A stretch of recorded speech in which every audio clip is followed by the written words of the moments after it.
Hello,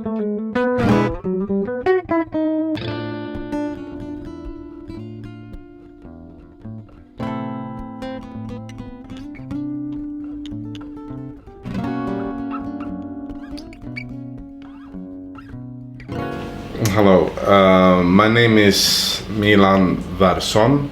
Jag heter Robert Vävström och är 50 år. Har bott hela mitt liv nästan i Malmö. I was born and raised in Malmö, so in that sense I'm Swedish. Background is, it's almost everywhere from Europe, but long story short is I could say that I'm half Hungarian and half Czech Republican, or how they used to say back in the old days, Czechoslovakian. And my background is also Roma, on both sides of the family actually. Jag arbetar här på Romskt informations- och kunskapscenter sedan det började 2009. The organization that I'm working at is called Roma Information and Knowledge Center, which started as a project back in 2009. And then in 2012 it became a permanent establishment within Malmö municipality. So it's not your NGO or any of that sort, but it's more part of the municipal structure. We are under the Department of Culture, or Culture Department, Kulturförvaltningen for the English term, under the City Archive, Stadsarkivet. You have Roma Information and Knowledge Center called RIKCs. So we work with three instances, where the first one is individual. That means we have a citizen's office on the first floor of this house, where Roma people that tend to not be so good in writing or reading, visit us, and we help them with anything from reading the letter that they got to help them get a bank-ID or help them set up Swish. We make the necessary phone calls for them, or we coach them as well. Våra klienter. Ja, alltså, de blir också utsatta. I make sure that the Roma family is aware of their rights and their obligations on what they need to do, what they need to achieve, and so forth. But also making sure that everything happens to the rules that we all supposed to abide by. Jag har hjälpt en kvinna. Hon skulle få ett boende på ett hotell här i Malmö genom socialtjänsten. Och en stund efter vid 1-tiden var det någonting. Då ringer hon mig. Och är väldigt arg och irriterad. Och säger att hon blev inte insläppt. Så hon kom till mig hit till jobbet. Och då sa hon vad som har hänt. Innan hon hann öppna dörren. Och hon har ju stora kjol och så vidare. Så ja, tyvärr det är fortsatt. Okej, och då ringde jag till hotellet. Och frågade om de har några lediga rum. Och det hade de. Och då hjälpte jag henne med få kontakt med Malmö mot diskriminering här i Malmö, MMD. Där de hjälpte henne med ärendet. Then we work through the structural part, which means that we have an action plan that goes out to all our departments in Malmö municipality, and through that we make sure that we have a long-term plan when it comes to the national minority Roma. Så får det inte vara, för romer som diskrimineras, de har inte detta att gå och anmäla. Och det måste börja någonstans. And on the third level, we are working with the discourse in terms of how we work and how we talk to one another. To make sure that we create a new we/new us, rather than to create the us versus them approach, where everyone is including, not based off of gender or identity or sexual orientation. And the center is working through the model called the Malmö model, which is a bit about what I was mentioning earlier, the individual, structural and discourse part. Att vi jobbar ju 50% mot majoritetssamhället och 50% mot romer. Och då är det väldigt, väldigt viktigt att riva den väggen som finns emellan där. Och då är det vi som är länken där vi kan ta bort den och få tilliten. Vi kompetensutvecklar Malmö stadsanställda. hur det ligger till och hur det är och vad man kan tänka på. That 50% should be towards the majority society, and this is in terms of competence development, going to, to teach and educate, to build connections and contacts. And the other 50% is towards our own group, the Roma. Och att det är väldigt viktigt med bemötandet. Våra klienter som kommer hit, det spelar ingen roll vad det är för en människa. Personen ska bemötas med respekt. We have a motto called or said, erkända av, delaktiga i och ansvariga för samhället. When it comes to the Roma, it's always been something in the moment, something that we do for a short amount of time, something that goes on now and has a ending date. Whether it's a year, a couple of months, it's always project after project after project. And although those situations are very good and somewhat needed, we've never really had something called long term. I like to say that we have a wheel, but it's very square, but at least it spins, kind of like this rather than spinning smoothly, but it spins around at least. And this is why I say that when working with the Roma, whether you want to or not, the skin, you're gonna have to grow some thick skin. Because it's always an uphill battle. Jag har några händelser om mig. Jag var med min sambo. Min sambo är etnisk svensk. Yeah. Ja. Och vi var tvättade bilen på en sån maskin. Och det fanns inga andra papperskorgar där man kunde kasta in en sån plastdunk. Så jag kastade in den där. Och då kom ägaren och höjde sin röst mot mig. Och då sa han hur det ligger till. Och då sa jag, ja förlåt, jag kan plocka ut om det behövs så tar jag med det igen. Och så hans sista fråga var bara, alla ni som är såna är likadana. Bara man går i stora centrum exempelvis som köpcenter och så vidare, så märker man av att någon går efter en.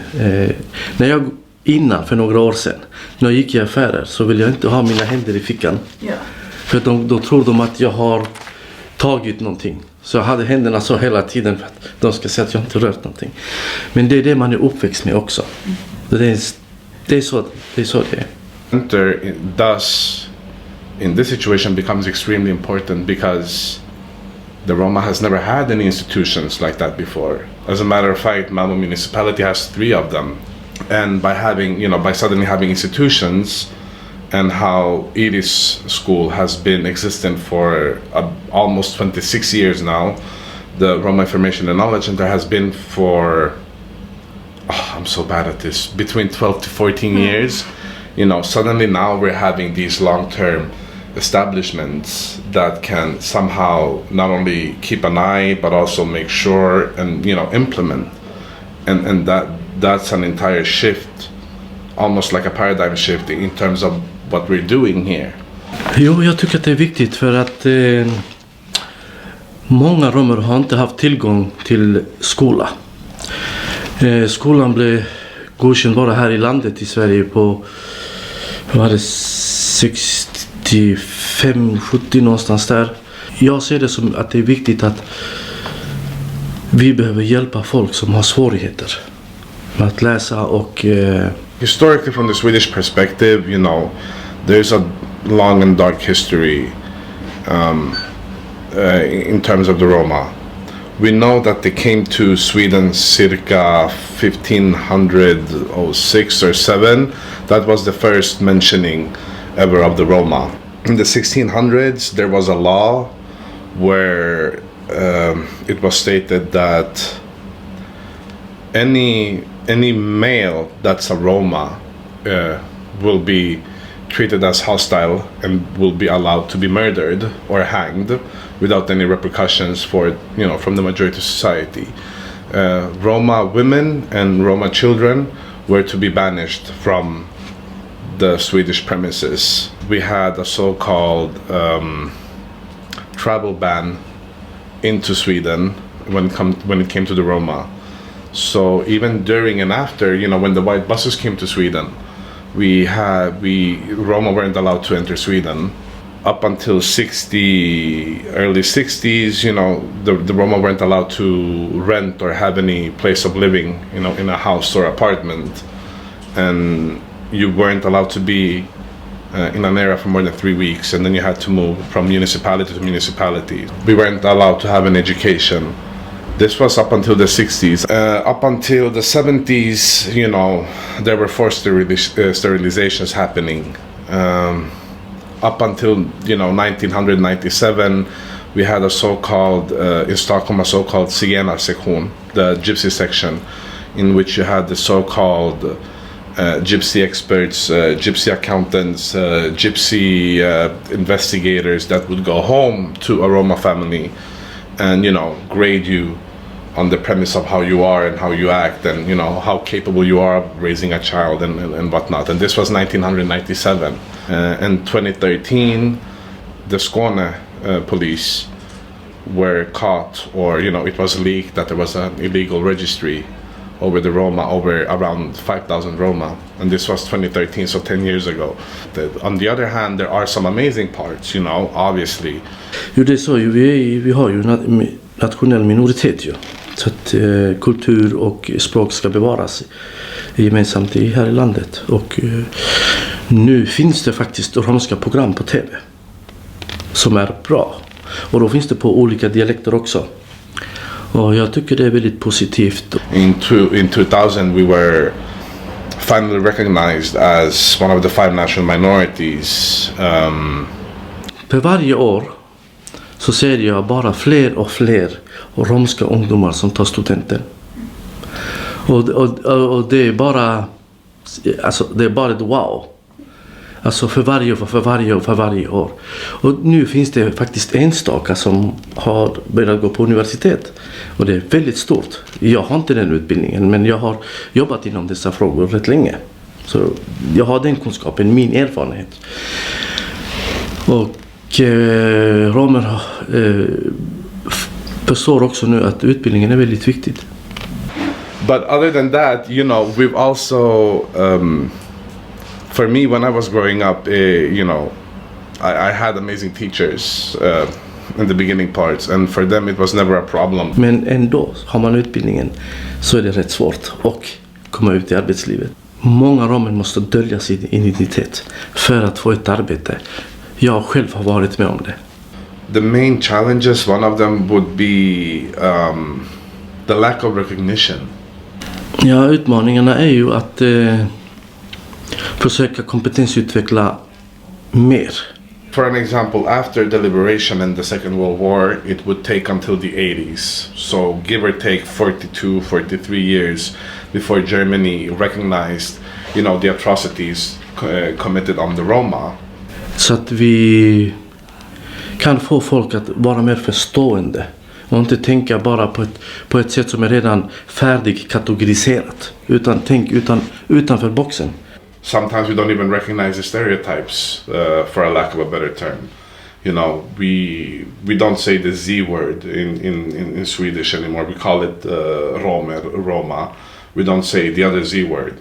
But there are perfect examples of how people tend to still say it and there's no repercussions whatsoever. There's a term which is Baktali.